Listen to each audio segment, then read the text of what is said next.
Alrighty, so part 2, section 6B, pages 189 to 196. We will continue on with our war. Alrighty. So, like I said, Benjamin Franklin is going to go over to France. So this is an illustration here. This is Benjamin Franklin right here in this picture. In France, trying to get the French to help us out. So in 1778, we will create an alliance with France, which is going to provide money, supplies, and troops. This is going to create an international war because now we have Great Britain fighting us, and we have the French on our side. The French want to avenge the loss of Canada, so they are more than willing to help us out with Great Britain. The Treaty of Alliance stated neither side would sign a treaty to end the war without the liberty, sovereignty, and independence of the U.S. So basically, France will not walk away until we are free and independent, is what they're agreeing to. In return, the Continental Congress agrees to recognize any French conquest in the West Indies. So we will support France in their endeavors. The British government is going to be increasingly concerned that the war is going to spread to Ireland and the West Indies. February 1778, Lord North is going to persuade Parliament to repeal the Tea and Prohibitory Acts and renounce its power to tax the colonies. At this point, it's too late. It's too little too late. So if they had done this in 1775, it would have been much different. It would have been received better, and we probably would have remained colonies for a little while longer. I don't know how much longer, but probably for a little while longer, because that was one of the things people were upset with. At this point in 1778, though, people are over it, and they are fighting for their independence, so they are not going to stop the rebellion for that. Okay, 1779, Spain is going to join the war on the Patriots side. So now we've got Spain, France helping us out against the British.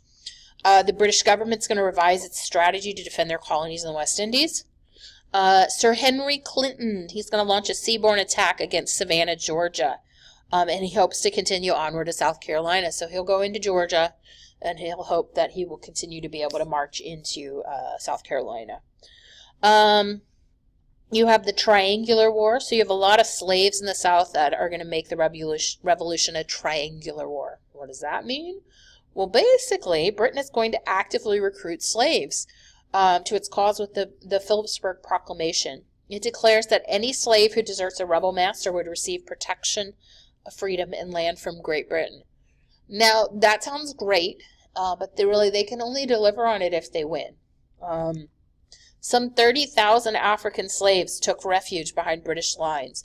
5,000 African Americans, slave and free, fought for the Patriots. Let's see. Patriots used local militiamen against British forces. So like I said, you have the Continental Army, but your local militia is really who's fighting these wars, in these battles. They defeat the Loyalists in the region. They take about 1,000 prisoners. Cornwallis is going to surrender at Yorktown in October of 1781, and this will end the war. And I have a little map of that to show you kind of how that works. Okay, so right here, if you see Cornwallis, he starts in Wilmington, North Carolina. And he is going to march himself up to Charlottesville and down to Richmond and down into Yorktown, which he thinks is going to allow him to keep going this way. However, do you see all those little green arrows? That is the French, and he is on an island right there. You see that? So he has landed himself on an island, and he is now surrounded by French and Patriot forces. So Graves Hood right here can't help the man. So this is what is going to end the American Revolution, is that his getting trapped here basically and surrendering. It is very debatable if we would have won this war without the help of the French coming in from the sea to help us out. Many people think we wouldn't have. There are people who think we would have, but it's one of those things we'll never know because it didn't happen. The French helped us. So there you go. That is the end of the American Revolution. All right. So, parliamentarians are going to debate what goes wrong in the war. You have the French alliance, the leadership of George Washington. These are the two biggest advantages the Patriots have. So George Washington is an American hero before the Revolutionary War even begins because of the French and Indian War 20 years before.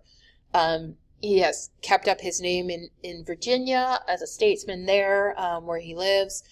And he just really is well known. The French coming in and helping us with the last couple of battles is going to be a big deal as well. Let's see. In the end, though, the American people really decided the outcome. So you have a third of white colonists who were zealous patriots, and these people fought with their lives, with their hearts and souls on the line to earn independence. And anytime you're going to fight an independence movement, you have to have people who feel so strongly in it they are willing to die for it. And you did have people like that. George Washington was willing to die for it. I guess we're fortunate he didn't, considering he becomes our first president and leads our country off.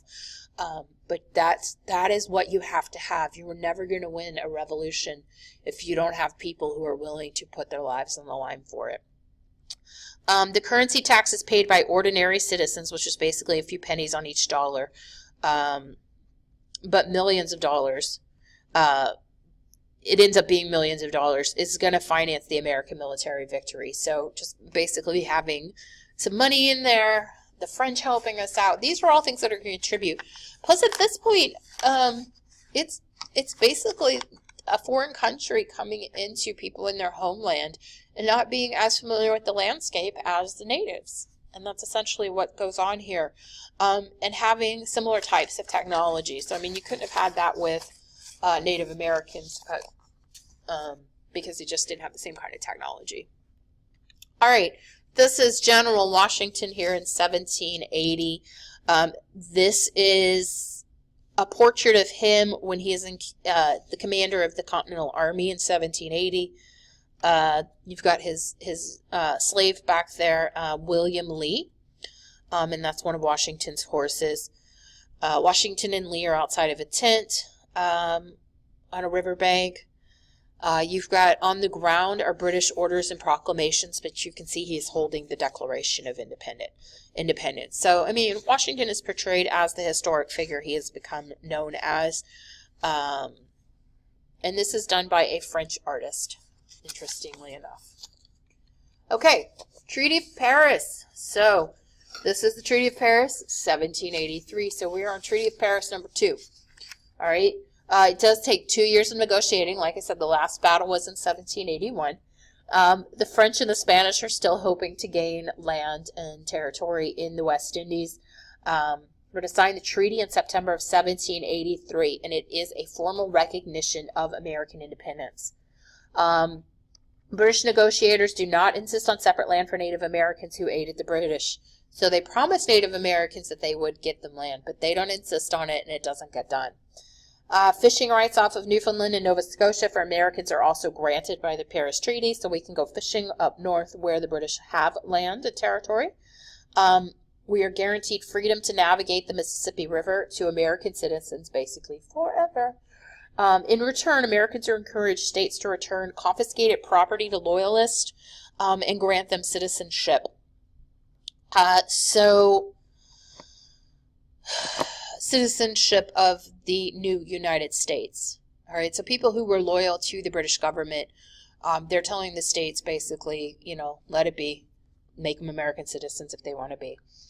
The Treaty of Versailles, so this is our first Treaty of Versailles, is signed simultaneously. This is where the British are going to end their war with Spain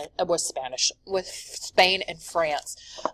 So this will officially end the war. The Treaty of Paris in 1783. Treaty of Versailles, they're fighting with Spain and France. Like I said, we just love to go to Paris and declare peace. So, all right, we will be moving on to the government part of this chapter in the next section. So we hope you have a good morning, afternoon, or evening. Bye.